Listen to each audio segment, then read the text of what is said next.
Marcelo, a varios que nos vemos a veces en las comisiones. Esto es un conversatorio, como le bien le puso Hernán, que queremos charlar más que nada, ¿no es cierto?, de lo que sería el informe de auditoría y algunas implicancias. Por eso si alguien quiere consultar algo, por lo menos en la charla de cada uno, no creo, y entre todos podemos solucionarlos. Los que están aquí presentes también, si quieren consultar algo no tenemos ningún problema. Así que bueno, las implicancias y las responsabilidades profesionales, lo que siempre nos interesó, lo que les pasa. Bueno, ahí. ¿Cómo se pasa? No pasa. Una vez sobre la pantalla. Ahí está. Bueno, y el objetivo fundamental, como dice ahí en la firmina de este ciclo, es analizar aspectos claves. No con eso es que vamos a analizar todo, sino lo que nosotros consideramos más importante. Ayer hablaron de la NUA, siempre nosotros que hablamos de estados contables, sabemos que el que los hace es el ente, que el profesional puede hacerlo, pero el responsable del estado contable es el ente, que el profesional tiene como producto principal el informe de auditoría que trasciende a la sociedad y que tiene interés público. Para eso, o sea que hay que tratar de hacerlo de la mejor manera posible. En esa tarea de investigación dinámica que nosotros tenemos al tomar evidencia, al hacer procedimientos de auditoría, nos apoyamos mucho en las normas de auditoría vigentes, que hoy la RT 37, modificada por la 53, tiene un gran pilar dentro de todo con las normas internacionales. Por eso si alguien está aburrido el sábado o el domingo, en vez de mirar una serie, en Netflix, puede ver un poco algunas de las normas que se pueden ir nombrando. Bueno, ahí no es que lo voy a desarrollar, sino que tienen en rojo los encargos que se fueron incorporando con la RT 53, ya que antes estaban por otro lado, como es el título, que el encargo de cumplimiento estaba afuera, ahora está en el capítulo 8, los 3 informes de capítulo 5 de encargos de aseguramiento, de declaraciones de efecto invernadero, investigación pro forma o información pro forma, y el balance social. Siempre se está estudiando de mejorar, ¿no es cierto?, todo lo que tenga que ver con los encargos. Por eso la estructura fue cambiando, pero no hace tampoco, así que ya lo deben estar haciendo todo bien, Rosario, ¿no es cierto? Sí, por supuesto. Bueno, en cuanto a la auditoría también, perdón, lo digo nada más. Está hablando de toda la parte de... ¿Alguien tiene el micrófono abierto?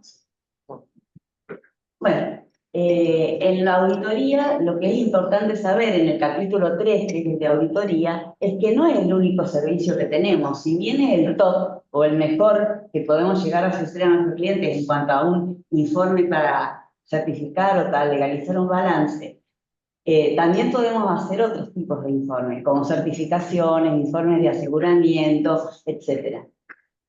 En cuanto a lo que vamos a hacer como procedimiento, tenemos que tener siempre en cuenta el marco de presentación que vamos a tener en cuenta para trabajar. Esto a veces nos pasa de lado porque decimos, no, el marco puede ser cualquiera. En realidad nosotros sabemos que el marco razonable o de presentación más común es el de las normas contables, que es el marco de presentación razonable, y es cuando decimos, en mi opinión, los estados contables presentan en todos los aspectos significativos de acuerdo a normas contables vigentes, o de acuerdo a las normas contables argentinas, o de acuerdo a la NUA ahora. Pero también existe un marco de cumplimiento que se acordarán, por ejemplo, los que hacen cooperativas, que en el año 2019, cuando fue lo del ajuste por inflación, esos 3 meses que quedamos, que el INAE no aceptaba el ajuste, y entonces trabajamos con un marco de cumplimiento, en donde decimos que, en mi opinión, los estados contables han sido preparados en todos los aspectos significativos de conformidad con las normas del INAE, por ejemplo, o de conformidad con la resolución tal. No sé si lo recuerdan, pero eso fue bastante importante, o con cualquier regulador o resolución que tengamos vigente. Por eso es tan importante establecerlo del marco, porque sin marco la dirección no tiene base adecuada para preparar el estado contable, y tampoco el auditor tiene criterio para auditar, sea, ni la dirección para preparar, ni el auditor para auditar. Como decíamos recién, existen diferentes tipos de marcos, ya sea con fines generales o con fines específicos, adecuado a cada ente, común a todo tipo de usuario y determinado de acuerdo a los organismos. Nosotros también tenemos factores para tener en cuenta qué marco vamos a utilizar, teniendo en cuenta la naturaleza de la entidad de que se trata. No es lo mismo que sea una fábrica, un ente que comercializa zapatos o una industria que, por ejemplo, está a cargo de una mina. Es diferente la actividad, diferente el tipo de acciones que vamos a tener que llevar adelante y de procedimientos o cómo nos vamos a instalar. En el objetivo del Estado contable también va a ser importante el marco, si se preparan para satisfacer necesidades comunes a todos los usuarios o a un amplio espectro, o si las necesidades de información se dirigen a determinado tipo de usuario. La naturaleza del estado contable, por ejemplo, si el estado contable es en su conjunto, si se trata de un solo estado contable, que no es lo más usable, ¿no es cierto?, un solo estado contable, pero también está la posibilidad, y las disposiciones legales o reglamentarias que prescriben ese marco. Esas cosas y otras más también tenemos en cuenta. Y en cuanto al marco de presentación razonable, tenemos normas contables, normas internacionales, que son las NIF, y normas para el sector público. Dentro del sector prescrito por disposiciones legales tenemos el Banco Central, la Comisión de Valores, la Superintendencia, la IGJ, el INAE, que en ese caso acá no está, pero también. Y si no tenemos marco o hay carencia de marco, sabemos que el que va a determinarlo o el que debería determinarlo sería la dirección o el responsable del ente. No sé si hay alguna pregunta, vamos bien o vamos muy rápido, no tenemos tanto tiempo, por eso tenemos bastante materialcito como para desarrollar. ¿Alguien quiere consultar algo de los que están online? ¿No? Ve acá en cuanto a lo que es empresa en funcionamiento, este es un tema muy mencionado en lo que es las normas contables y también de auditoría. Nosotros también recibimos muchas consultas respecto a ese tema en el sector de legalizaciones. ¿Qué debería tener en cuenta un auditor en su tarea y cómo afecta esta situación en el informe de auditoría? Bueno, primero que nada vamos a aclarar que el tema de empresa en funcionamiento, antes de la RT 53, lo determinábamos dentro del informe en un párrafo de énfasis, no sé si se acuerdan, había una nota, si no estaba la nota iba con párrafo de otras cuestiones, pero había una nota que nosotros tomábamos con ese párrafo de énfasis y nombrábamos que la empresa podía llegar a tener problemas y no iba a estar en funcionamiento.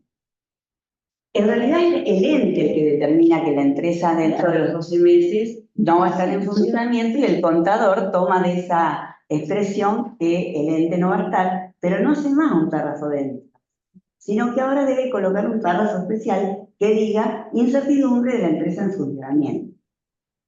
Si no estaría ese párrafo, si nosotros observamos eso, es como dice ahí, nos lleva a hacer un informe adverso, nos lleva a decir esto no está bien.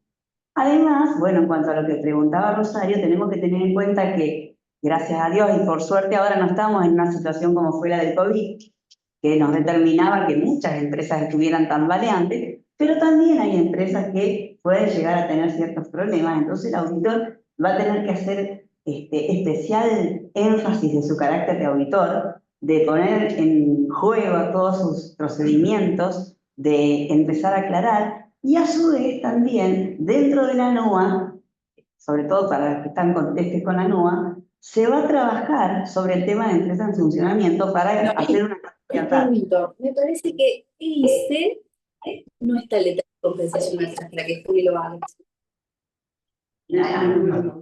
Alguien está hablando y no tiene el micrófono abierto. No sabríamos responderle la pregunta.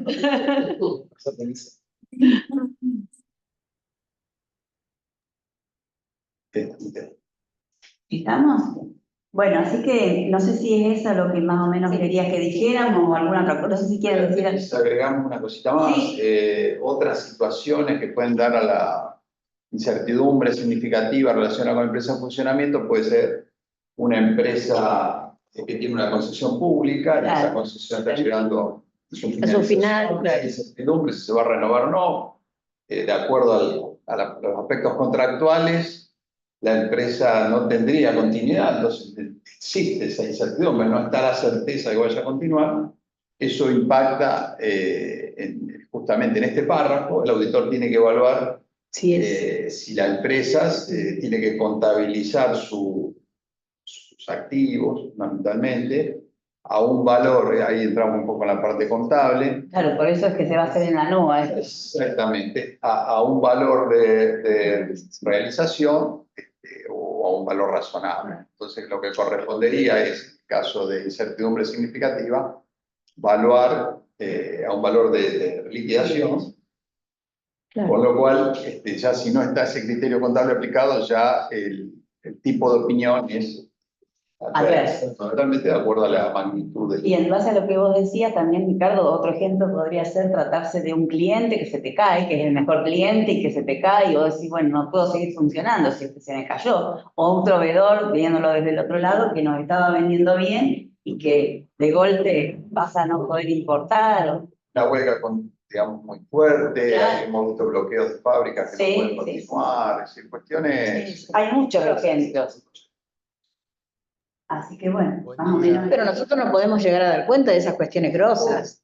Oh, De lo otro, si no dice el mismo director, que no lo va a decir el presidente, si están en problemas, que nosotros, a lo mejor te podés llegar a tener un indicio, pero no tenés la seguridad. Y bueno. No, Concentraciones de pago. claro, la Sí, situación sí, bueno. financiera siempre está, cuando a la empresa se le acaban las alternativas Claro. de financiamiento. Y eso sí nos damos cuenta, de eso sí nos damos cuenta, sí. Y en realidad la tarea del auditor, bueno, auditar es precisamente olfatear todo Claro. esto, ¿no? Entonces, no podemos dejar de lado que esto está sucediendo. En realidad, el dueño del estado contable es quien lo hace, aún participando nosotros o haciéndolo porque podemos hacerlo, pero nosotros tenemos que tener la otra pata sería de que no por estar en contacto directo con nuestro cliente, por reunirnos a tomar café o por algunos ejemplos Sí. de ese tipo, sino que tenemos que hacer la vista tomar gorda, ¿no? evidencia, Claro. exactamente, de toda la cuestión.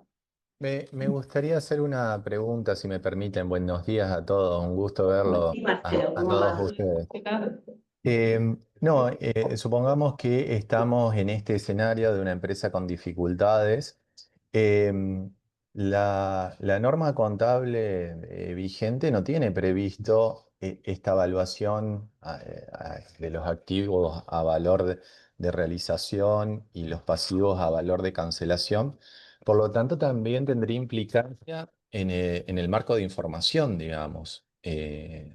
A ver si esto es claro. En realidad la NOA está tratando el tema de una empresa en marcha. Le queda Claro. pendiente el tema de empresa en liquidación, como vos bien Por decís. eso.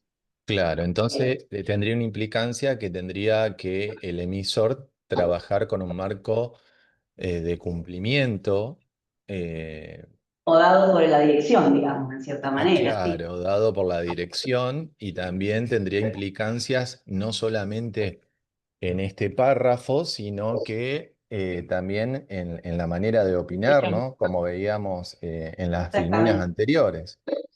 Exactamente, y también en notas a los estados contables si el ente es responsable de ese marco, como vos bien dijiste, ¿no? Claro, tendría que tener toda la política contable desarrollada debido a que no puede descansar, digamos, en la normativa.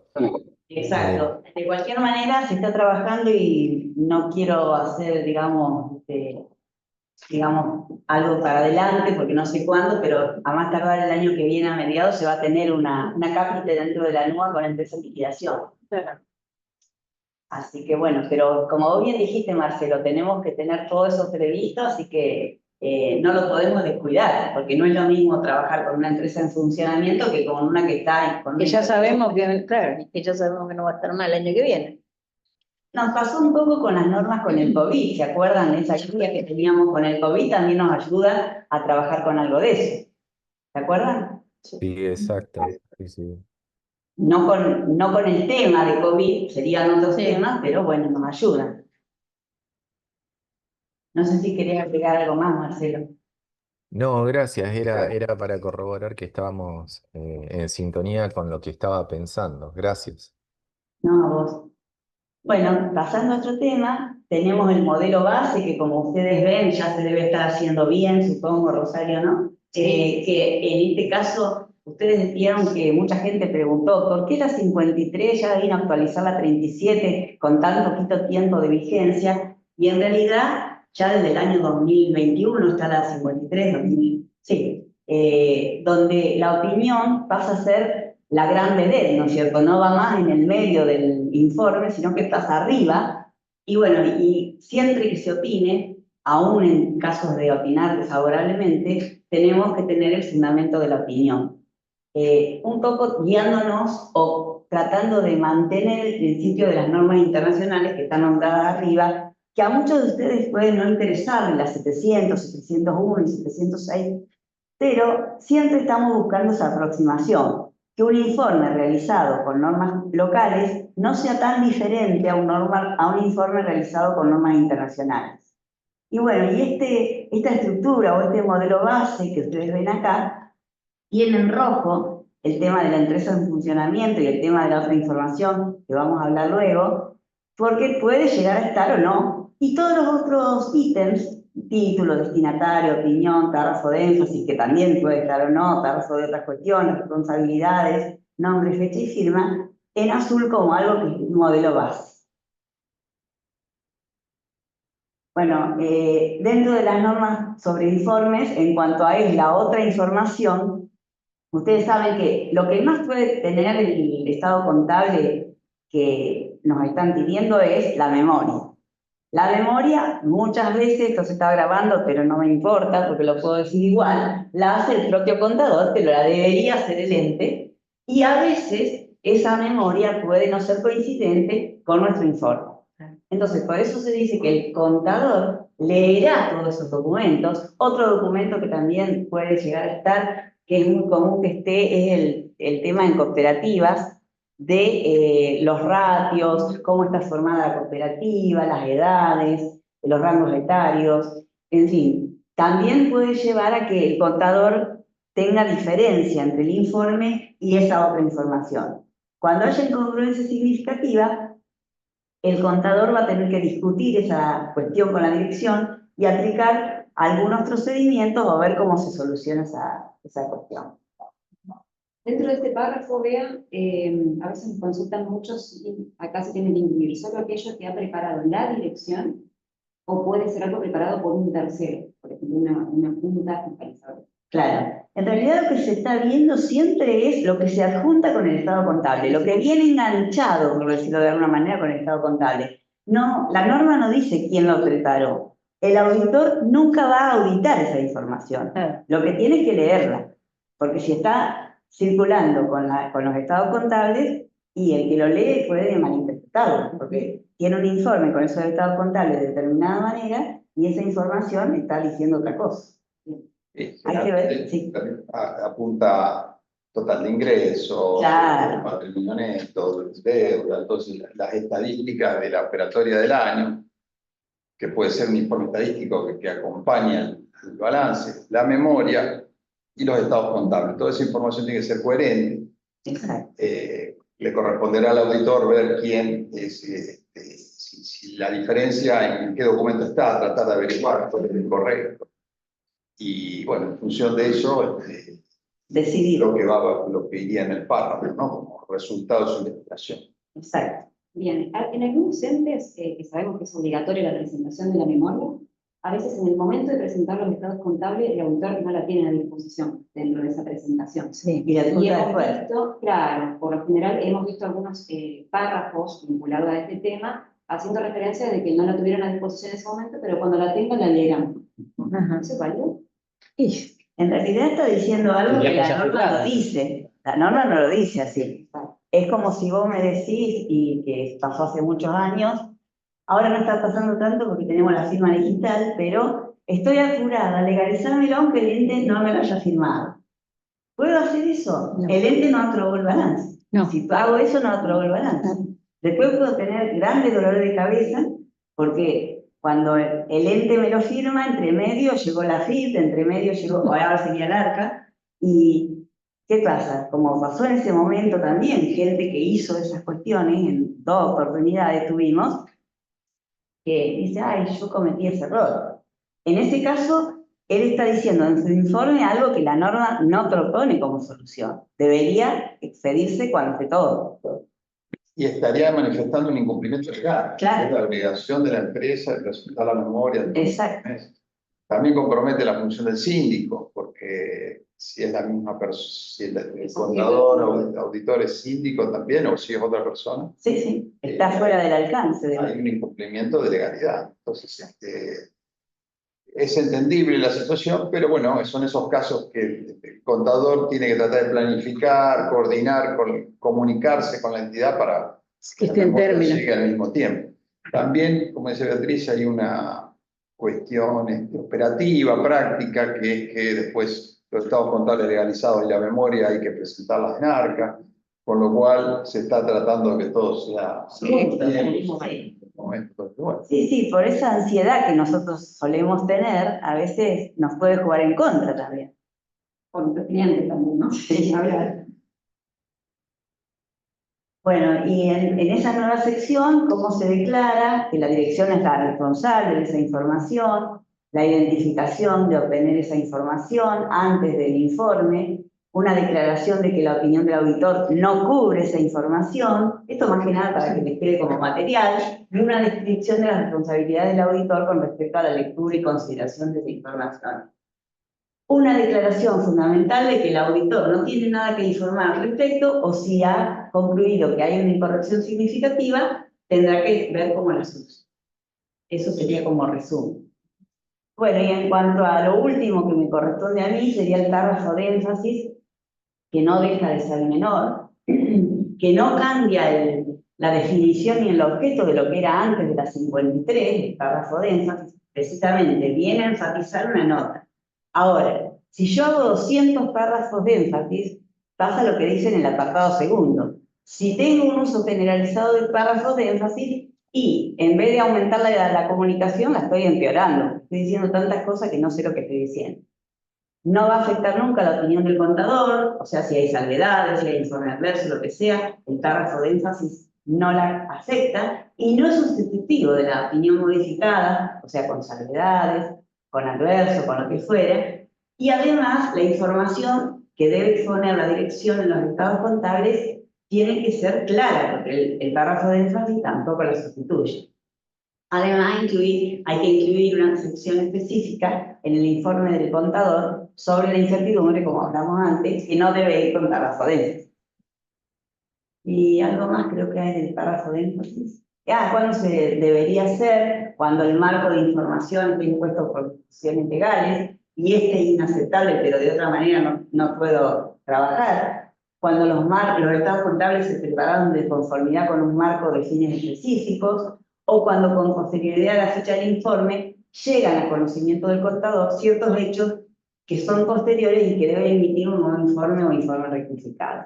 En otros casos también, también puede ir el párrafo de énfasis cuando hay una incertidumbre, cuando hay un hecho posterior al cierre que sea significativo, que ocurre entre la fecha del informe y la fecha de los estados contables, del estado contable del informe, cuando se aplica anticipadamente una norma, cuando hay una catástrofe, o que continúe teniendo esta catástrofe un efecto significativo sobre la situación de la entidad.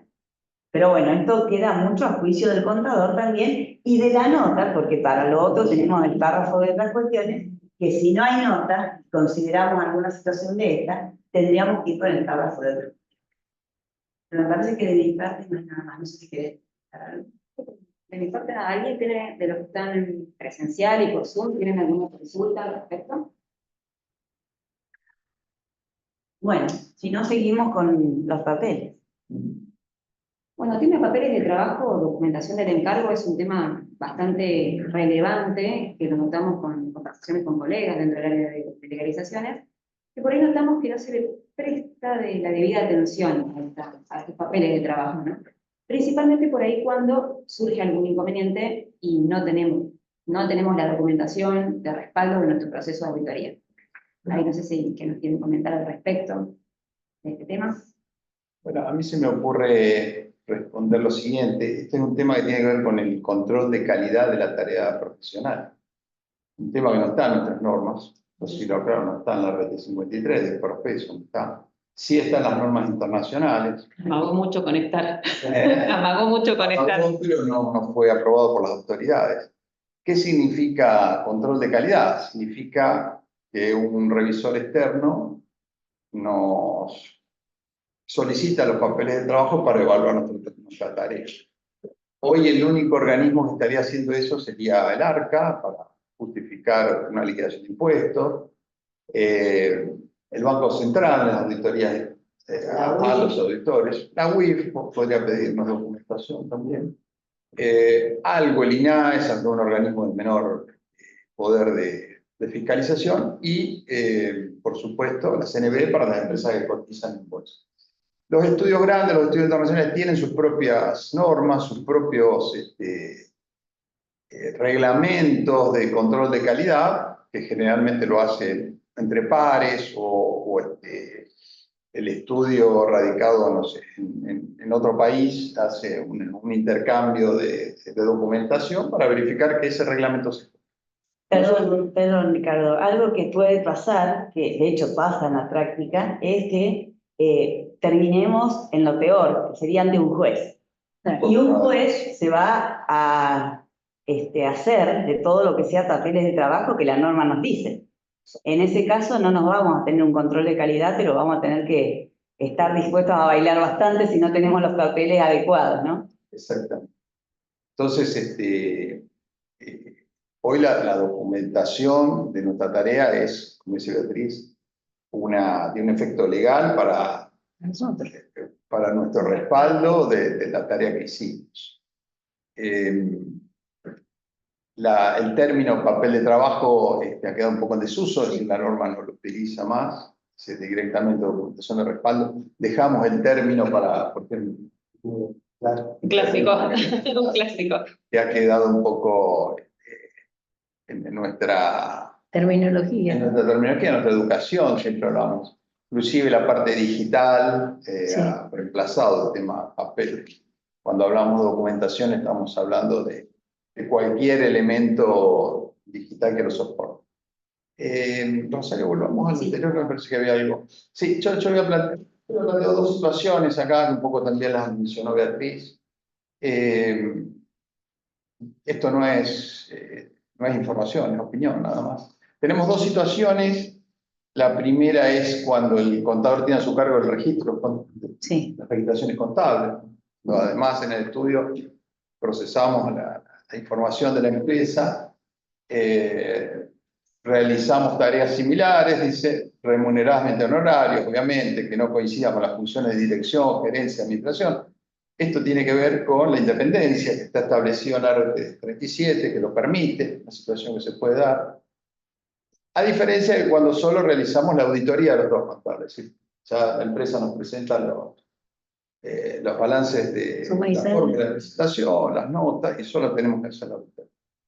¿Por qué hago esta distinción? Porque en el primer caso es bastante difícil decir, bueno, voy a documentar algo de lo cual yo lo elaboré. Entonces, esa situación es bastante común, pero bueno, podemos saber que, no obstante esa situación, hay que documentar, ¿no es cierto?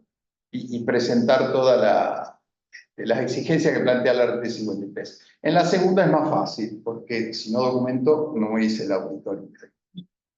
La importancia de la documentación, bueno, radica en respaldar las aseveraciones, las afirmaciones que están en el balance y que respaldan el informe.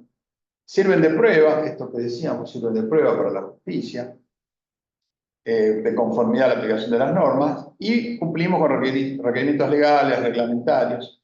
Hay una cuestión también de responsabilidad, porque el cliente nos encarga un trabajo y nosotros, con la documentación, digamos, probamos que el trabajo se hizo, hicimos la auditoría, que si no tenemos documentación de respaldo, ustedes saben que en la auditoría se puede hacer un informe muy lindo sin haber hecho la auditoría, ¿no? Sí. A la vez podemos hacer un informe muy feo después de haber hecho una hermosa auditoría, pero bueno, para evitar esa simulación es que necesitamos la documentación. Este tema está abordado en el apartado B, normas para el desarrollo del encargo, inclusive son normas comunes, ¿no? Para todas las tareas, encargos de auditoría, de revisión, de encargos de aseguramiento, certificaciones, servicios relacionados y encargos para la emisión de informe de cumplimiento. Entonces, si va para todo, todos estos informes tienen que estar, toda la tarea realizada por el contador, ya no el auditor, tienen que estar documentadas. Estos son párrafos también del RT 53, dice la obligatoriedad, que el contador lleve un registro suficiente y adecuado de las bases que fundamentan su informe, habla de las evidencias en que su tarea se planificó, se ejecutó, de acuerdo a normas y requerimientos. El punto 4.2 habla del contenido mínimo de la documentación, y el 4.3 dice periodo de conservación, un periodo extenso de 10 años, o lo que fijan las normas legales, el que fuera mayor. Adelante, Rosario. Vamos con la otra. Bueno, y acá algunos de los aspectos de que debe tener toda documentación del trabajo, además de estar adecuadamente planificado, que habla de supervisión y control. Acá también vamos a hacer un comentario que es de opinión, no es información. La mayoría de las auditorías requieren la participación de un equipo de trabajo. Es muy difícil que un solo contador lleve adelante toda la tarea, porque hay aspectos que ya son más específicos, la parte de impuestos, la parte laboral, la parte legal, la parte de inversiones. Cada vez requerimos un conocimiento más amplio y a veces por la magnitud o la complejidad de la tarea necesitamos un equipo de trabajo. Cuando se habla de supervisión y control es la revisión de la documentación del equipo de trabajo. Bueno, y para toda esta documentación se requiere descripción de la tarea realizada, qué es lo que se hizo en cada Rubro, bueno. claro, cada ciclo, cada rubro, cada papel de trabajo. Los datos y antecedentes recogidos durante esa tarea. En adelante dice los elementos de juicio. Que hubiera preparado el contador o que hubiera recibido el tercero. Entonces, todo lo que recibimos en la realización de nuestra auditoría lo vamos sumando como documentación de respaldo. Y esto sí es importante, las conclusiones particulares y generales. Las particulares estamos hablando de cada afirmación a nivel cuenta, y las generales después va a ser a nivel, puede ser rubro, puede ser los estados contables en general. Adelante, Rosa. Bueno, y leyendo un poco la RT 53, bueno, dice que hay planes y programas, es decir, ¿qué documentar? ¿Qué información documentar? Primero, empezar por la planificación, los planes y programas de auditoría con el detalle de los procedimientos que se van a aplicar. Todo lo que es la parte de identificación y evaluación de riesgo, la parte inicial, cuando analizamos la empresa, queremos conocer la empresa, ver cuáles son los riesgos que tiene la auditoría, a nivel de estado contable y a nivel de afirmaciones. Eso a veces omitimos documentarlo, hacer un pequeño memo, un pequeño escrito donde diga esta es la situación de mayor riesgo. Después vamos a ver cómo vamos a mitigar ese riesgo, cómo lo vamos a tratar de disminuir a través de procedimientos. Otras cuestiones, los elementos claves de comprensión de cada uno de los componentes de control interno. En componente de control interno estamos hablando del ambiente de control, de la información y comunicación, de los riesgos propios de la empresa, de las actividades de control que realiza, y el monitoreo que hace la empresa, es decir, de esos riesgos.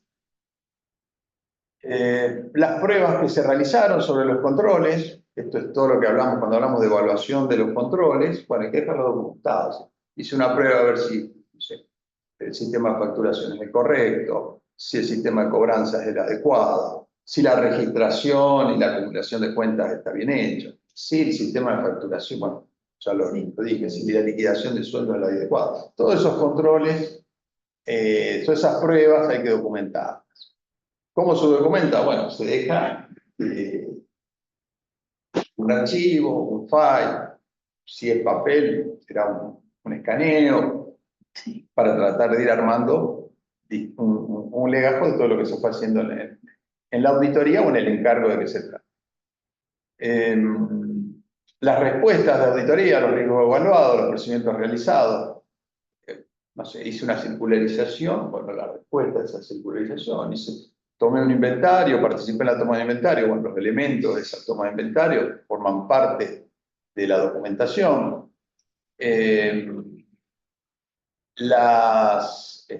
Siempre hay que dejar las conclusiones, ¿no? Las respuestas que pasó, respondieron bien, mal. Bueno, hay una teoría que dice volver a insistir si la respuesta fue baja. Y de acuerdo a ese procedimiento realizado, tengo que hacer la conclusión, cómo fue, si la respuesta fue positiva, hubo muchas respuestas que fueron negativas y no estoy de acuerdo, tengo dudas sobre el funcionamiento del sistema de control interno, tengo que hacer otras pruebas. Todo eso documentarlo.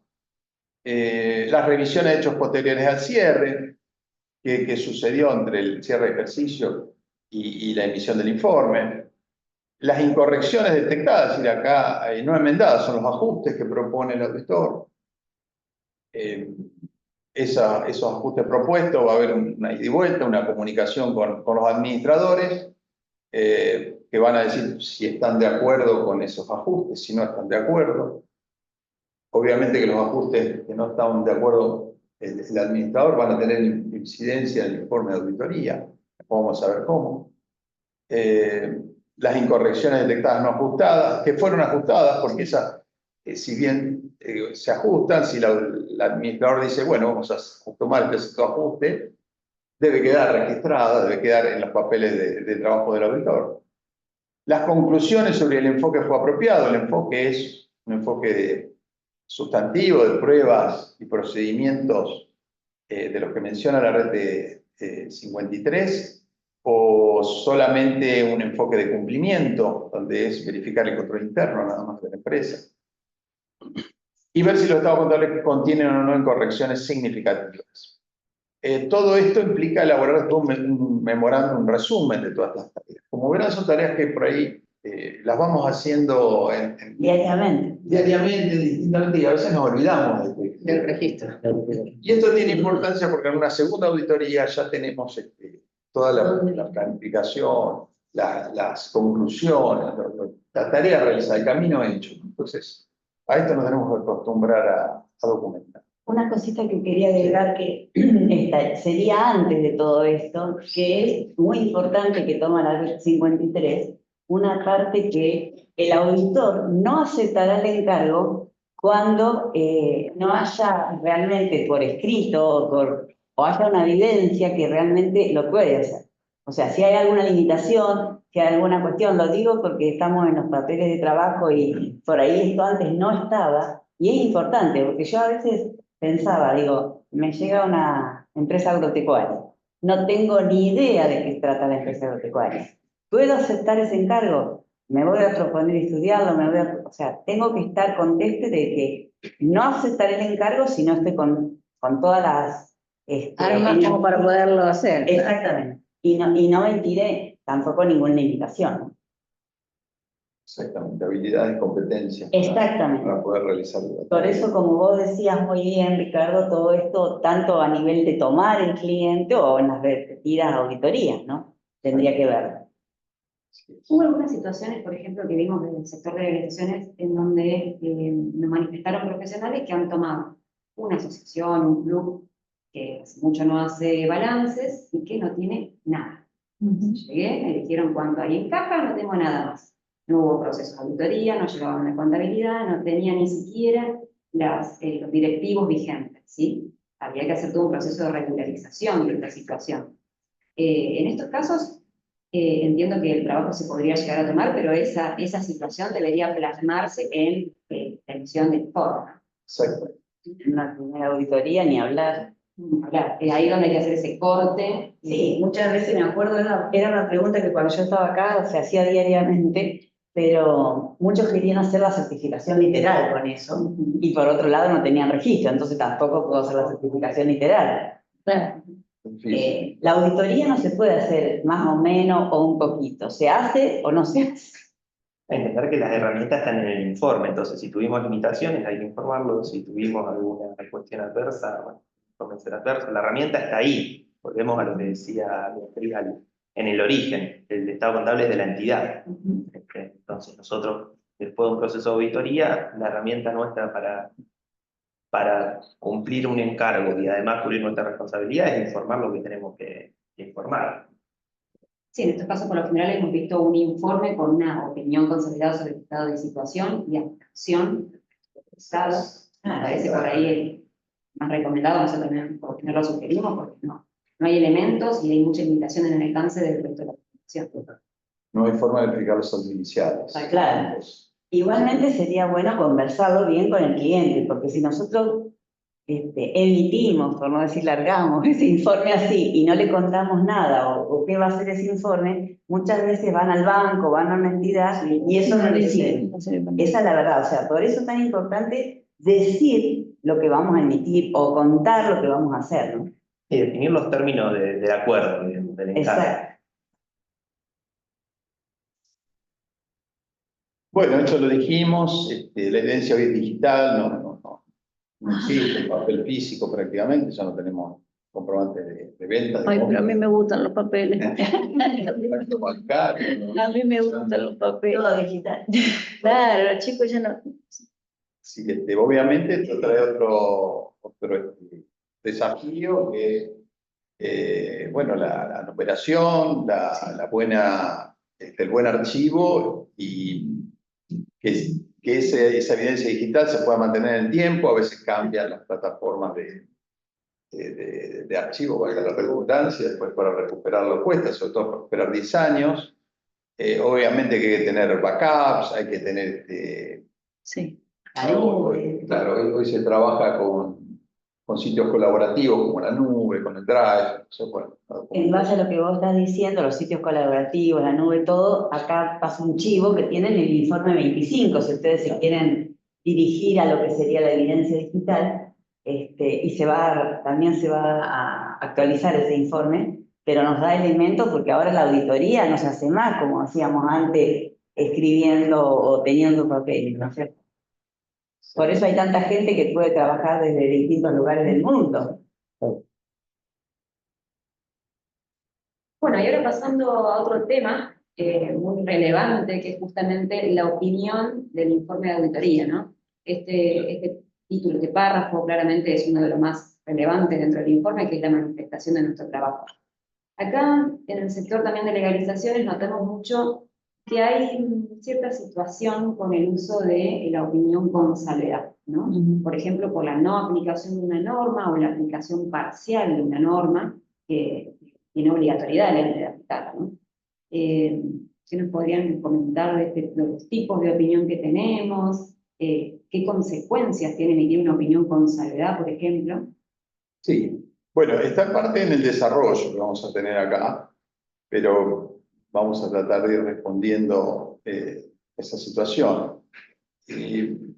Estamos en la etapa final, ¿no? La emisión de la opinión es cuando terminamos la auditoría, donde hacemos la revisión del trabajo de los colaboradores, vemos toda la documentación que hemos obtenido, tenemos los hallazgos, la propuesta de ajustes, ahí vemos si la entidad acepta los ajustes o no.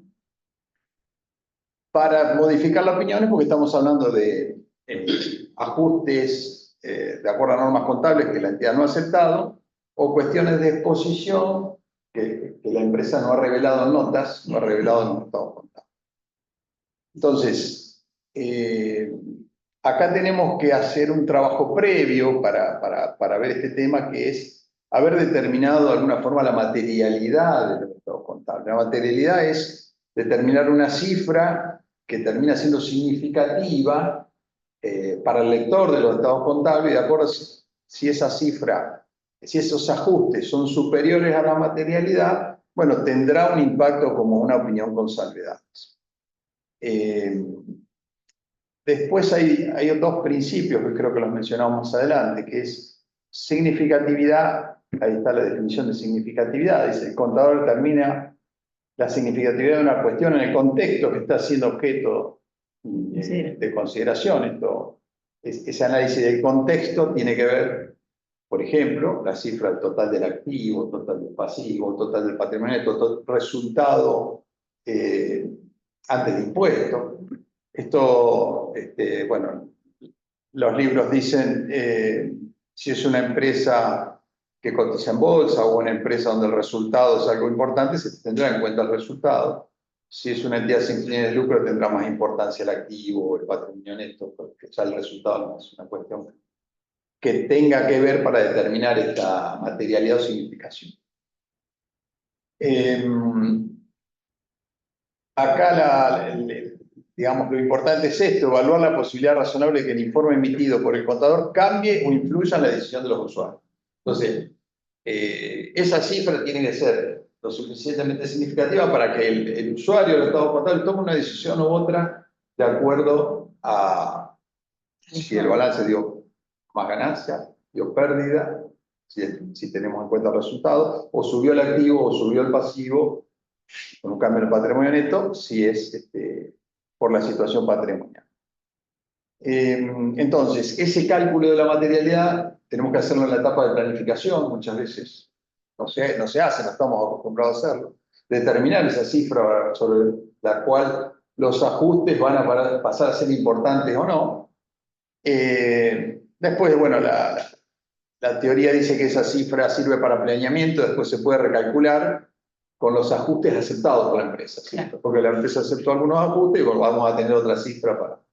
Realmente no varía mucho, pero depende de los ajustes. Y volvamos un poquito atrás, Rocío. Una más atrás, acá que no mencionamos. Y acá teníamos dos tipos de opinión, ¿no? Opiniones modificadas, no modificadas, las que no tenemos nada que decir, que estamos totalmente de acuerdo con los estados contables, de acuerdo a las normas contables vigentes.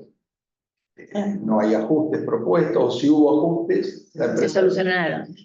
Sería una opinión limpia. Una opinión limpia, no hay cuestiones no reveladas por la empresa. Está la situación que, bueno, obviamente más favorable para la empresa, porque los analistas de los balances es la que mejor ponderarían para un otorgamiento de un crédito, para una inversión, para cualquier usuario. Las opiniones modificadas ya son o con salvedades, la adversa o la abstención. Bueno, la abstención hasta se podría sacar dentro de opinión, porque a veces decimos que la abstención es no emitir opinión, ¿no? Pero es una cuestión de clasificación, ¿no? De sintaxis. De sintaxis, exactamente. La opinión con salvedades es esto que decíamos, cuando hay una limitación al alcance del trabajo del auditor, por ejemplo, el cliente no firma la carta de administración. Vamos a explicar un poco, creo que no sé, lo explicamos, pero que es la carta de administración. Desvíos en el marco de información contable, como dijo Beatriz, por ahí hay un marco de información contable de medición y exposición, son las normas, y tenemos desvíos que se consideran significativos, esta cifra que supera la materialidad. Pero hay una palabrita que dice, pero no generalizada. Después vamos a ver qué es generalizada.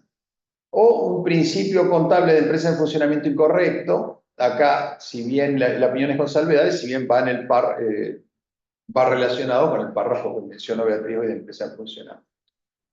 ¿Cuándo la opinión es adversa?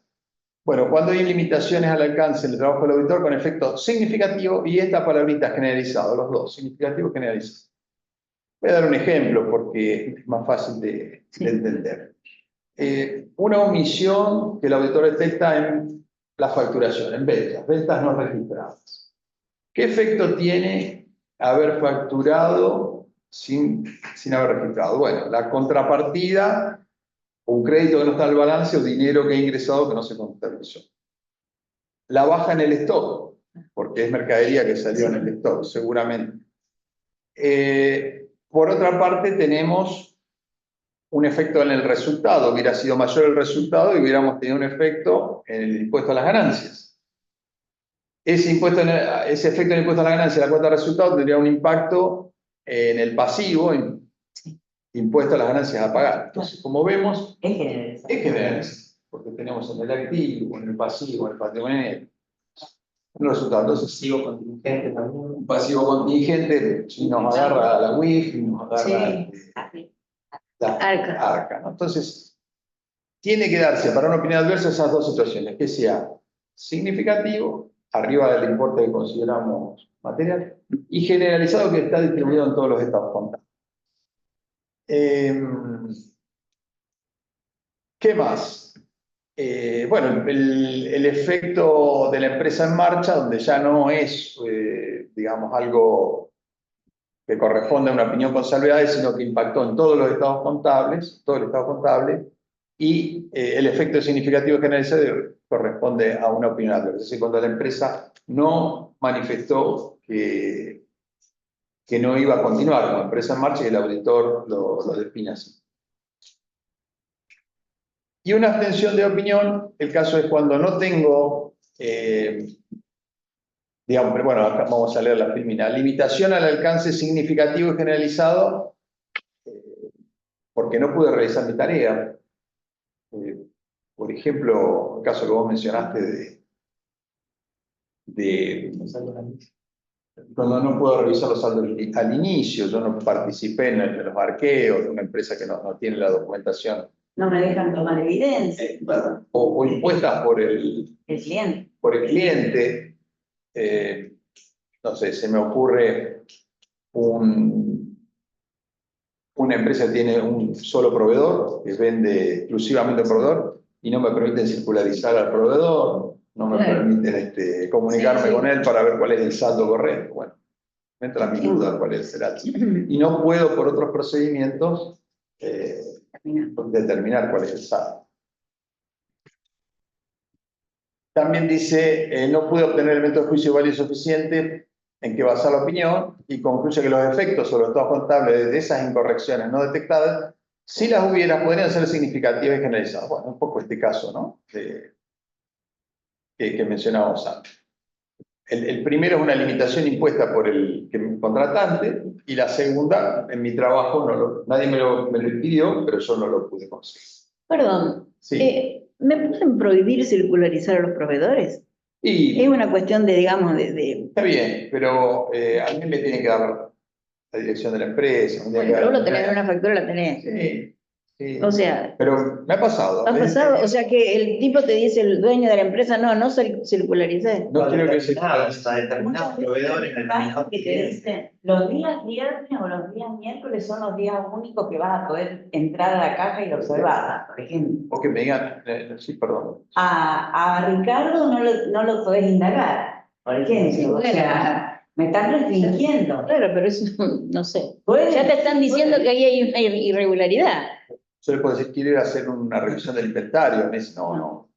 Sí, Está bien, no lo vayas a ver. Claro. Sí, puede ser, sí. La Ya limitación. fue tomado. Ya fue tomado. Ya fue tomado y no tiene. La pregunta sería, ¿pueden hacerlo? Sí, lo pueden hacer. Pero yo también tomaré mis recaudos. Voy a ver. Claro, porque ya ahí estás pensando, sabés que hay algo raro. Porque... Lo único que tengo para tenerme es y para opinar es el informe. Claro. No me queda otra cosa. Y después que esto lo mencionó Beatriz, la existencia de múltiples incertidumbres, la crisis del 2001, bueno, todos los balances terminaron en abstención, porque a diciembre, bueno, todos sabemos que pasó la crisis de diciembre y principios de enero, febrero, creo que recién en abril se dictaron las normas de cuánto valía el dólar y cómo era el proceso de elaboración de activos y pasivos. Sobre todo esta especificación asimétrica que se dio, a diciembre nadie sabía cómo evaluar los activos y los pasivos. Consideración, todos se abstuvieron porque no sabemos cuál va a ser el valor final y la única alternativa para los auditores era una abstención. Tampoco sabían cómo registrarlo en las empresas, tampoco sabíamos los auditores cómo registrar. Una pregunta. Sí. Usted dijo recién que la abstención de opinión sería una no opinión. Sí. Ahora, ¿no sería clave seguir haciendo la abstención de opinión, cosa que quede bien claro, Claro, que quede reflejado, digamos? Hay que hacerlo de hecho. Claro, nosotros le llamamos, digamos, no opinión porque... No decimos en mi opinión, decimos he sido contratado. Claro, y no emito opinión. No emito opinión. Exacto, sino que me abstengo. Claro, debido a, y tengo que mencionar, obviamente, en todos estos aspectos tengo que mencionar el efecto y el fundamento. Y la Después, palabra abstención lo digo, me abstengo de opinar. exactamente. Porque si no lo diría, estaría engañando también, ¿cierto? Claro, no estaría reflejando lo que es la realidad. Sí. En realidad se empieza no con la palabra en mi opinión, se empieza diciendo he sido contratado. Porque no- Sí, no, así de entrada que te abstenés. Algo que no dije, todos los modelos de informes están en un producto elaborado por Sensia muy extenso. Muy completo. Muy completo. Hoy se renueva todos los años, hoy se está trabajando la versión 2025. Va a tener 400 páginas, es bastante extenso, con un buen índice, pero están la mayoría de los modelos de informes. Sí. Lo que me parece importante por algo que hablábamos ayer con Piero, ya que están participando de esto, comentarles que no se bajen la versión primera del informe al escritorio, por ejemplo, sino que tengan siempre en cuenta la versión que está en Federación.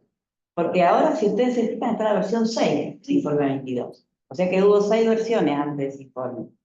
Y se van como corrigiendo, mejorando, ¿no? Ayornando a la norma nueva. que sale. Exacto, exacto. Y ahí tienen todos los tipos de opinión, todas las situaciones que se pueden presentar y el modelo, que es un poco el concepto entre su control de legalidad que hace, control de formalidad. Se trata de que haya cierta estandarización para evitar errores, ¿no? Entonces, aprovechar esos modelos que están. No para copiar y pegar. No, pero Sí, sí. elegir cuál es el que Claro. corresponde Más a la adecuado. situación y uno ya tiene. Y ahí es una guía importante, ¿no? Ahí, bueno, Beatriz y Piero forman parte también de la comisión, hay mucha gente que está estudiando y preparando a nivel de detalle. punto y coma, detalle, la elaboración de los informes. Adelante. Esto ya lo dijimos.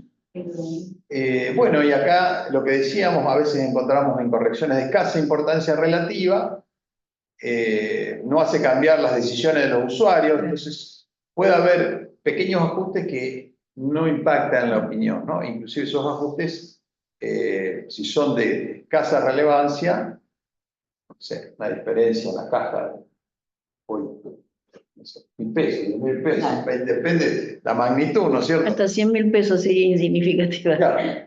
No significativa, Dependerá de claro. ese cálculo que hicimos, de acuerdo al Sí. total del activo, al Mantiene, resultado. claro, que mantienen caja normalmente.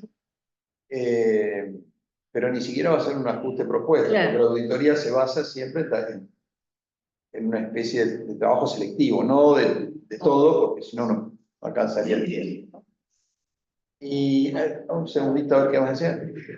Bueno, sí, las incorrecciones Claro, de importancia relativa No que se no se entiende. entiendan los datos en su conjunto. claro.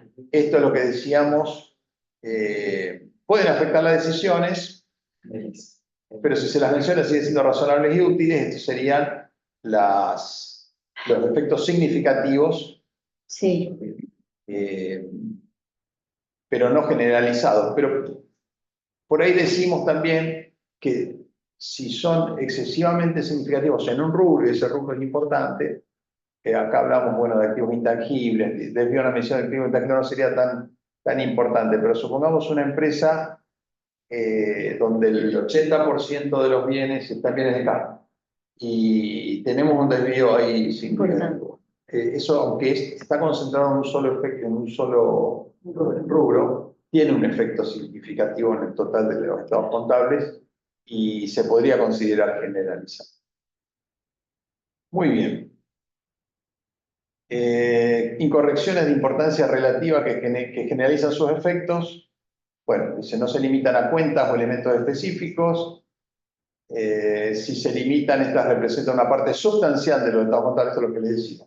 Si viene de cambios realmente importantes, es una parte sustancial de los estados contables.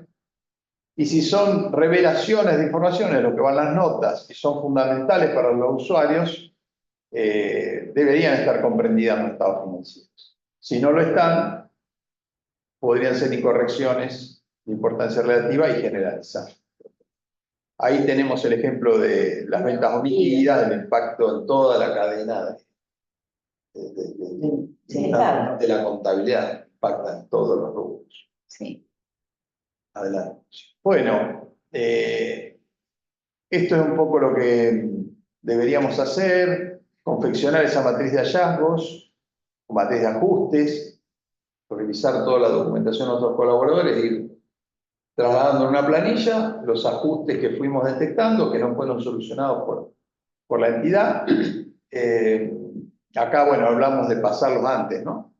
Para hacer la base de discusión de la administración, proponer esos ajustes de la administración, defenderlos, discutirlos, escuchar qué nos dice la administración, si está de acuerdo o no. Algunos ajustes aceptará la administración, no todos. Y los que queden sin solución, acá dice la norma requerir por escrito esas negativas, junto a la carta de la creencia, la carta de la administración, esa carta de la voy a explicar bien.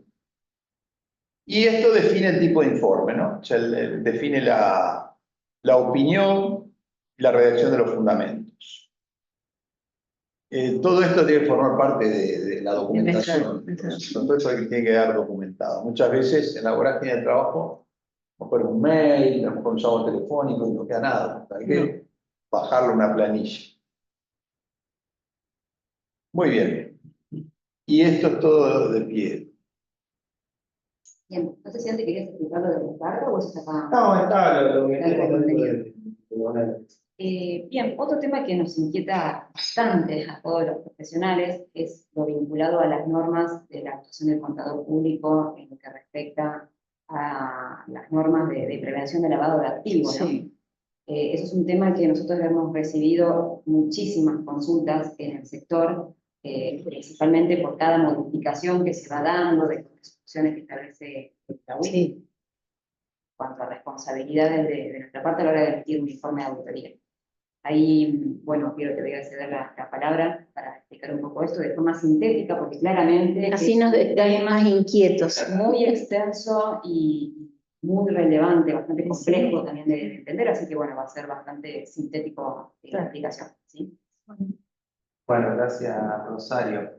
Está perfecto esto que dice Rosario. Vamos a presentar el tema por dos motivos. Primero, porque no es nuevo, viene de larga data, ya está la primera norma está cumpliendo unos 13 años, la UIF está cumpliendo unos 25 años, entonces no es nueva la temática, tampoco es nueva para el rol de los auditores, pero al día de hoy todavía el tema no está agotado, no está terminado de definir tampoco. Entendemos que hubo un cambio de enfoque normativo y una vorágine de salida de normas en el medio de la evaluación que estaba haciendo el GAFI a la República Argentina.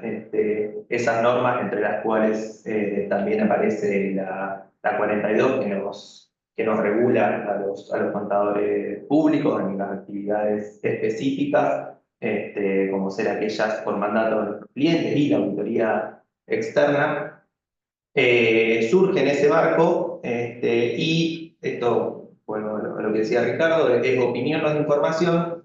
Podríamos esperar que se termine de modificar, de acomodar cuestiones de umbrales y demás. Vamos a presentar lo que hay hoy en términos de marco normativo y, bueno, y presentar un poco las cuestiones que ya vino haciendo la Federación con las resoluciones adicionales que fue sacando.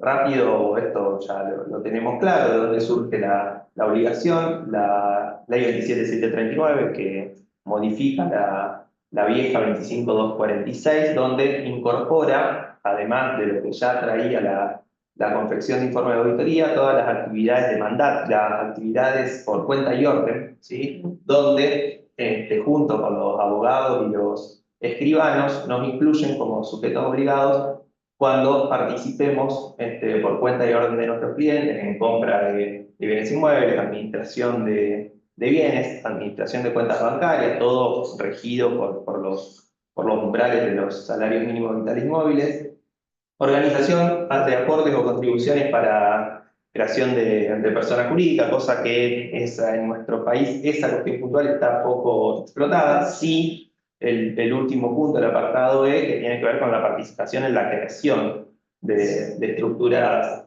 jurídicas donde nosotros tenemos el patrocinio para trabajar en la creación de estructuras jurídicas. Se retoma, por supuesto, la actividad del contador público cuando participa en la confección de informe de auditoría de estados contables. Ahí hay una disquisición si es la auditoría o es la presentación de informe. Bueno, Sí. la naturaleza de la norma es que los auditores de estados contables seamos sujetos obligados por la responsabilidad que Te tenemos. toca con esto, claro. En ese sentido, en relación a la filmina anterior, definimos si estamos adentro o no de este universo de sujetos obligados, y en relación a eso ya nos metemos en el marco particular, ¿sí? Particular de resolución de UIF, la 42 del 2024, que modifica la vieja 65.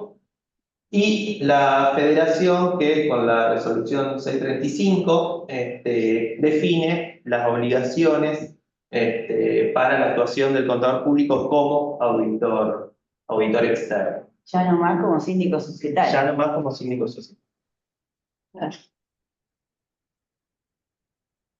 En ese sentido, la resolución 635 baja un poco a tierra lo que la 42 dice en términos generales. Vamos a ser sujetos obligados cuando realicemos informe de auditoría de estados contables con fines generales, no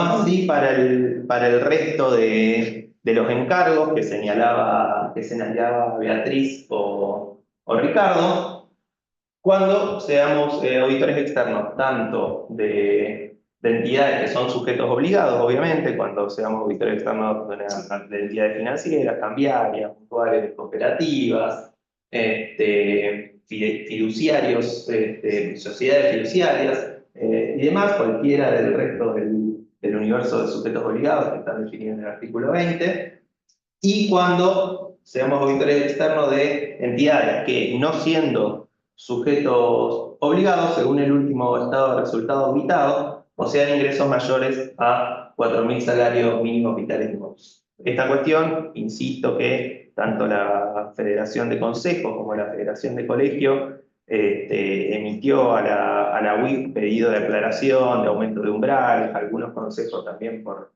su parte lo han hecho. Entonces, hoy la norma es esta, la UIF no se expidió, al contrario, al día de hoy, para aquellas entidades que tienen ingresos según el último balance auditado, superiores a 4.000 salarios mínimos vitales y móviles, nos convierten a nosotros en sujetos obligados, ¿sí? Por más de que por su actividad ellos no lo sean. Esto para que, si querés pasar, Rosario, para que quede nomás a modo de ejemplo, también la licencia tiene lo propio en ese sentido. Tenemos que considerar que dos cuestiones puntuales para saber si esta empresa no sujeto obligado, que por la magnitud de sus ingresos nos convierten a nosotros o no, tenemos que considerar dos cuestiones. Una, revisar los ingresos que surgen de los últimos estados contables auditados, no del que vamos a auditar. Claro, Eso hay que tenerlo claro. del anterior. Y además que para considerar los salarios mínimos vitales y móviles, tenemos que considerar lo que dice la norma en su glosario, la norma de UIF, en su glosario de términos, que salario mínimo se considera al fijado por el Consejo de Salario a diciembre y a junio de cada año, ¿sí? Entonces, por más, si nos toca un cierre en estos 2 meses, va a ser más simple. Si no, tenemos que, ahí está el caso, por ejemplo, de una empresa que cierra en abril, buscar, si cerró en abril del 2025, buscar los ingresos del último ejercicio auditado, que seguramente será abril del 24, ir al último salario mínimo vital y móvil, que de acuerdo a la norma nos fija, que será el de diciembre del año 2023, y por supuesto actualizarlo por inflación. Todo esto en la 42 no está bien bajado en la 635 de Federación. Y en relación a eso, hacer la comparación con el estado contable. si está por encima de su umbral, que es el caso que está en rojo, porque es una situación, imagino que menos grata para la generalidad de los colegas, depende del punto de vista donde se lo mire. Vamos a ser sujetos obligados por esa auditoría externa y en el caso de arriba, donde las ventas totales son menores, vamos a quedar exentos de cumplir toda esta normativa de lavado. Este análisis, si me permitís, se realiza antes del proceso de auditoría, en el momento en que hago la aceptación del cargo o organización, porque yo debería aplicar procedimientos durante la auditoría. Y además, esto que dice Rosario es importante, porque en el momento que nosotros identificamos que nos convertimos en sujeto obligado, tenemos 30 días para empezar a realizar todas las obligaciones que no lo traemos acá, porque no vamos a hacer una descripción de lo que nos dice la resolución 42 de todas las obligaciones que tenemos que cumplimentar como sujeto obligado, pero empezar con la inscripción, hacer la propia autoevaluación de los riesgos, definir las políticas de prevención hacia dentro del estudio, empezar a capacitarnos y demás. Todo eso lo tenemos que hacer al momento que definimos si somos o no somos sujetos obligados. ¿Sí? Eso es al momento de aceptar el encargo como se me daba a Rosa. Bueno, ¿qué nos dice también la resolución 635? Los encargos de auditoría alcanzados por estas disposiciones, por las que nos obliga la resolución 32, debemos realizar tareas adicionales en el proceso de auditoría, lo que señalaba Rosario. Como primer punto, vamos a señalar 6 puntos de los más grandes que tenemos que considerar. El primer punto, al momento que sabemos que nos convertimos en sujeto obligado, vamos a adaptar todos los programas de trabajo, un poco lo que señaló Ricardo con toda la documentación, la definición de los enfoques y demás, a también nuestra tarea de control respecto de si la entidad cumple o no cumple con la norma de lavado. En ese caso se nos van a presentar dos situaciones. En el caso de auditar un sujeto obligado, vamos a tener por un lado un enfoque de cumplimiento, es decir, primero vamos a tener que analizar dentro de la tarea de auditoría si la propia entidad, sujeto obligado, cumple con la norma que le corresponde el lavado. Ahí están aclaradas las normas, cada auditor de sujeto obligado conocerá e indagará cuál norma le corresponde aplicar a su cliente, pero tenemos que conocer primero todo lo que señalaba Ricardo, hacer el análisis del control interno de este sujeto obligado referido al sistema de prevención y además realizar, por supuesto, todas las actividades de monitoreo de la operatoria de ese cliente. Y en el caso de auditar un no sujeto obligado, que nos convierte por su nivel de ingresos, tenemos que realizar todo el monitoreo de la operatoria a los fines de identificar si hay algún reporte, alguna situación susceptible de ser reportada, que tengamos que analizar y en todo caso reportar. Eso como adecuación de los programas de trabajo de auditoría, distinto a una auditoría que no estaría bajo esta órbita que nos convierte a nosotros en sujetos obligados. Como segundo punto, por supuesto, y acá quiero ser... perdón. Quiero ser claro en esto.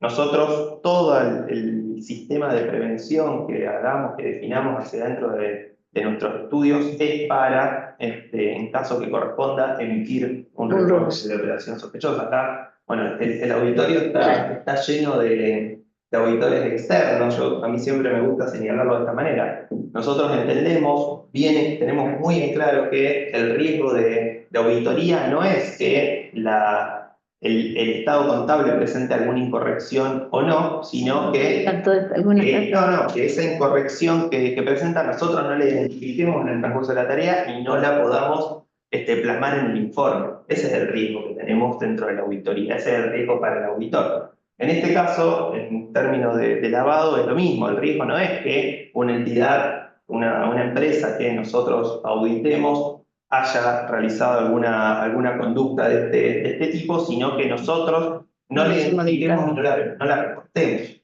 ¿Sí? Nosotros, así como el informe de auditoría externa es la herramienta para limitar nuestra responsabilidad en el transcurso de la auditoría, la herramienta para limitar nuestra responsabilidad en términos de cumplimiento de la normativa de prevención del lavado es la emisión del reporte. Un poco lo que señalaba hoy Rosario, esta misma versión que por ahí los contadores, los auditores tenemos para plasmar salvedades en los informes, es la misma que nos encontramos al momento de tener que emitir un reporte de operación sospechosa. Y acá esto también es una opinión personal, la biblioteca está dividida en ese sentido, la opinión de los colegas, pero hacer todo el procedimiento de prevención de lavado, conocer, identificar alguna situación de ser susceptible de ser reportada y después no reportarla, deja caer todo lo que estuvimos haciendo. Entonces, de alguna manera, esta cuestión de la emisión del reporte de operación sospechosa, cosa que no la consideramos al momento de evaluar estas obligaciones de lavado, es lo más importante. Sí. Entonces me interesa dejarlo claro. Sí. Perdón, Piero, esto tiene que ver con el secreto profesional. Bueno, por ahí no voy a meter en ese tema para que no... Pero para la UIF el secreto profesional No le importa. Bueno, para la UIF no existe, ahí hay una cuestión de que la resolución incorpora, la ley incorpora esto de que podemos no emitir el reporte cuando nos amparemos en el secreto profesional, entonces... Pequeño párrafo perdido por allá. Un pequeño párrafo perdido, entonces hay una parte de la profesión que dice, bueno, podemos hacer todo, pero no emitir el reporte de operación sospechosa. Por eso digo que esto es una opinión, para mí eso de alguna manera no nos libera de ninguna culpa. Sí toma relevancia, lo que vamos a ver un poquito más adelante, es dejar claro los términos del encargo. Que Claro, que esas cosas tenemos la responsabilidad. Bien. Sí, porque... El segundo punto importante, el tercero de los que venimos mencionando, el segundo de la primera, esta consideración, además de que si existe alguna situación susceptible de ser reportada que nosotros identificamos dentro del transcurso de nuestra auditoría, seguramente esa situación susceptible de ser reportada tenga algún impacto en la opinión del informe de auditoría que señalaba Ricardo. Seguramente genera una corrección significativa, generalizada. Imaginemos una empresa que sobrefactura sus ventas, una empresa que sub o sobrefactura importaciones o exportaciones. Todo eso va a generar cambio significativo de la realidad económica no coincide con lo que dicen los estados contables. Acá levantar también esto que dijo Beatriz hoy temprano. Nosotros, además, cuando somos sujetos obligados, tenemos la responsabilidad, por supuesto, de realizar este sistema de prevención para identificar estas situaciones susceptibles de ser reportadas y en todo caso reportarlas, pero eso no nos tiene que hacer olvidar de la responsabilidad que tenemos como auditores externos de dar confiabilidad para los usuarios. Claro, Entonces tenemos que identificar las dos cosas. Seguramente una situación susceptible de ser reportada va a tener impacto en los informes y así lo tenemos que aclarar. Otra cuestión que vamos a señalarla muy concreta para no meternos, pero es la confidencialidad de ese reporte. Entonces nosotros tenemos que señalar que hay una incorrección en el informe, tenemos que reportar a la UIF, pero no tenemos que dar a conocer al cliente que hicimos ese reporte. Entonces en el informe no podemos decir, realizamos un reporte sospechoso. Bueno, eso que parece una obviedad, hay que tenerlo claro. Comunicar al cliente las debilidades del control interno en el caso de que auditemos sujetos obligados, lo que señalaba también Ricardo hoy. Nosotros dentro del análisis del control interno vamos a identificar deficiencias, puntualmente en este caso del sistema de prevención establecido en las empresas, y esas deficiencias las podemos comunicar dentro de una carta de observación de control interno, mejorando el control interno al cliente para que se resuelva. Bien. Otro punto, y acá nos metemos para hacer un pequeño paréntesis sobre las cartas de acuerdo de auditoría, lo que señalaba Beatriz, que señalaba Ricardo. Nosotros tenemos que dejar en claro cuáles son los términos del acuerdo en términos generales, ¿sí? En términos como obligación de la norma de la RT 53, y además, dentro de los términos de ese acuerdo, la 635 nos dice que en caso de estar realizando tareas de prevención del lavado de activos en el transcurso de la auditoría, dejar aclarado, por ejemplo, la realización de tareas adicionales en relación a las regulaciones, este deber de confidencialidad de los reportes, ¿sí?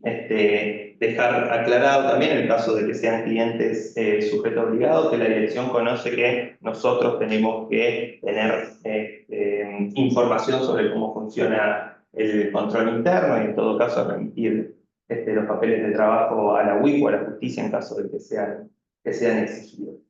Entonces, estas cartas de acuerdo de auditoría que la RT 53 la pone como obligatoria, después podemos encontrar la forma, no necesariamente tienen que ser escritas ni formales, pero sí tienen que quedar los términos del acuerdo formalizados, siempre decimos lo mismo, por un correo, por la aceptación de un presupuesto, por lo que sea, pero definir cuáles son los términos del encargo, qué es lo que, términos generales que vamos a hacer en la auditoría, qué informes vamos a presentar, y cuando además somos sujetos obligados y tenemos que realizar actividades en relación a eso, definir estas cuestiones.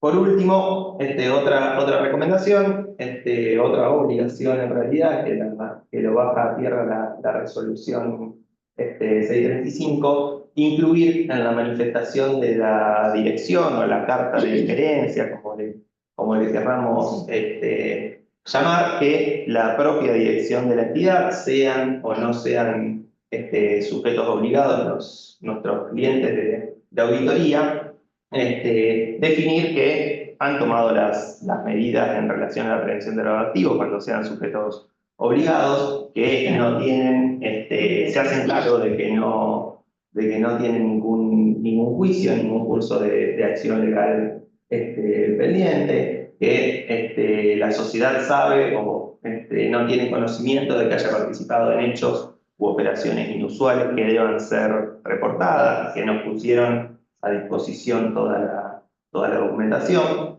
Este tema de las manifestaciones de la dirección es una cuestión que también nos gusta remarcar siempre como una obligación. Esto sí es una obligación que tiene que estar formalizada. Ricardo lo mencionó también, la propia norma, la RT 53 nos dice lo que figura en rojo ahí, que el contador deberá obtener manifestaciones escritas suscritas por la dirección para reunir elementos de juicio que no es posible obtener mediante la aplicación del procedimiento usual. Por ejemplo, nosotros vamos a pedir que nos digan quiénes son los asesores legales de la entidad. Bueno, en la manifestación de la dirección, el directorio o el órgano de administración nos definirá quiénes son los asesores legales, manifestará que pusieron a disposición toda la documentación necesaria, que no nos omitieron información, que no tienen juicios en trámite y demás. Todas cuestiones que nosotros nos va a servir para seguir limitando nuestra responsabilidad. Creo que hay un más. Este tema es de forma, pero importante, y tiene que ver también con lo que decía Beatriz hoy, y supongo, Rosario, que en el área hay dudas. Muchísimas consultas vinculadas sobre esta cuestión, este famoso párrafo que poníamos en el informe, en el párrafo de otros requerimientos regulatorios, de que hemos aplicado los procedimientos de selección. Eso estaba definido en la 420 del año 2011, a partir de la sanción por federación de la resolución 635, se elimina esa obligación. Ahí recojo lo que decía Beatriz, tengan en cuenta que en el informe 22 del CENSIA, si toman la versión previa a la sanción de la 635, van a tener como modelo el que tienen abajo, ¿sí? asegúrense que tenemos que tomar la última versión del informe 22 para que nos traiga la versión más actualizada, donde ya en el párrafo de requerimientos legales y reglamentarios no figura más ese párrafo de que hemos aplicado los procedimientos de prevención del lavado. En caso que el profesional quiera incorporar, aunque no sea obligatorio, ¿podría revisarlo?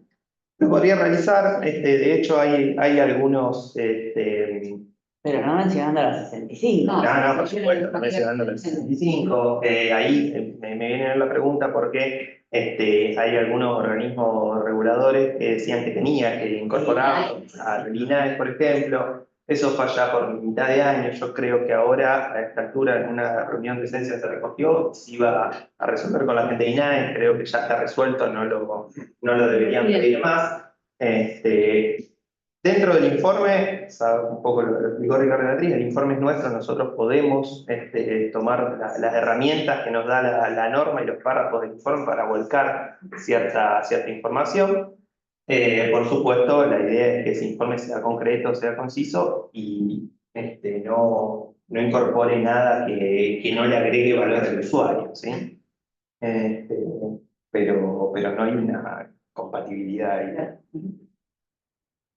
Estamos tratando que el INAE es de esencia, ¿no? Que se ayude un poco más a las normativas de la federación para evitar estas discusiones. Sí, con el INAE, con Luis, son organismos que nos dan audiencias todo el tiempo como para ayornarnos. Y aparte quiero decir algo que deje tranquilo a todos, ¿no?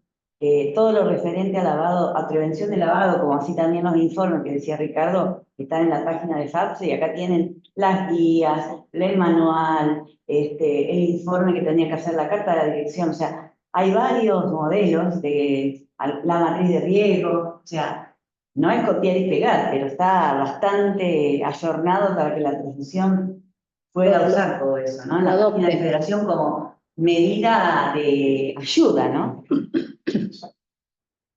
Una página de consulta virtual. Totalmente. Y va Sí, sí, siempre sí. tener información actualizada. Yo soy la única que está comiendo, chicos, me da vergüenza. Bueno, en cuanto a la presentación, esto es todo lo que teníamos para exponer. Si bien estamos un poquito justo de horarios, se abre un espacio de consultas que tengan las personas que se encuentran por Zoom y acá presencial, por supuesto, de los temas que estuvimos viendo. Buenísimo todo, me voy re tranquila. Si tienen alguna otra duda, creo que pueden aprovechar a los especialistas Y también. si no la tienen a Rosario. Los van a desafiar. En caso de duda, siempre tengo asesores, Rosario de oposición. por supuesto. Fíjate que en el chat, no sé si vos lo estás viendo por las dudas, si alguien Bueno, esperamos que haya sido de claridad porque era bastante como para hacerlo en este poquito tiempo, ¿no es cierto? Pero bueno, la intención era dejar plasmadas algunas ideas como para que el que quiera las busque, profundice, tome cursos. Por supuesto que en esta hora y media no se va a saber todo lo referido a RT37, 53 y todo lo referido a prevención de lavado. Bueno. Una pregunta de Romina. Sí, que menciona que Y todos los tipo entes de deben presentar deben memoria. presentar memoria o hay entes que están exceptuados. Casi todos están. No, las SRL menores de 50 millones de capital, eso sí, no, Sí, no. sí. A partir de ahí, digamos, las SRL hacen, claro. Y si no, las sociedades anónimas y las SRL. Tenés que tener hasta- determinado monto de capital. Después Claro. los entes sin fines de lucro también. También, Sí, sí. sí, sí. Acá por chat no tengo ninguna otra consulta, no sé si alguno quisiera abrir el micrófono y consultar algo.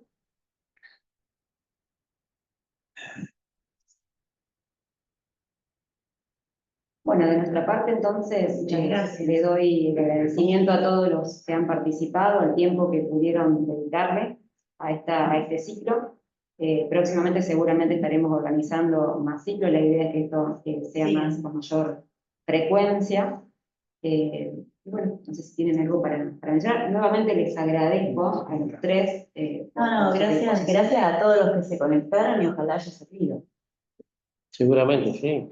Sí, estuvo re lindo. Este ciclo va a quedar. Ahí surgió una pregunta, perdón. Si el cliente aplicó la RP54 para un cierre del 30 de junio de 2025, debo poner en el informe del auditor que se aplicó anticipadamente si no implica modificaciones significativas. En el párrafo de otras cuestiones se puede colocar, ¿sí? Lo que... No tiene la obligatoriedad No. de exponerlo, por No, no. supuesto, pero si lo Podría desea poner, ser. podría ser otra cuestión. Explicación anticipada. Claro. Bueno, muchas Bueno, gracias ahora- Agradecemos. Gracias a a todos todos. los que Los que vinieron participaron, aquí y los que están allá. Están allá. Los saludamos a la delegación, a las chicas de la delegación. Yo quería agradecerles a todos, a ustedes por su tiempo, por su compromiso con la institución, estar siempre dispuestos. A todos los profesionales que se conectaron hoy, también por su compromiso, por estar capacitados, por hacer las cosas bien, que para nosotros es importantísimo, forma parte de nuestra tarea como consejo, acompañar a los profesionales en su actividad. Así que muchísimas gracias por estar y como dijo Rosario, nos comprometemos a hacerlo más seguido. Sí, Vamos a buscar temas de interés y vamos a organizar el Sí, próximo. aunque sean repetitivos, estos son de interés. Sí, ¿No es cierto? Sí, sí. Bueno, muchas gracias. Hacemos entrega de un pequeño presente a los expositores. Qué lindo. Y a los que vinimos, ¿no? A los que vinieron le damos un cochito. Muchas gracias. Vengan todos los bizcochitos y el café. Claro, la próxima vengan presencial y tienen los bizcochitos y el café. Chao. Claro.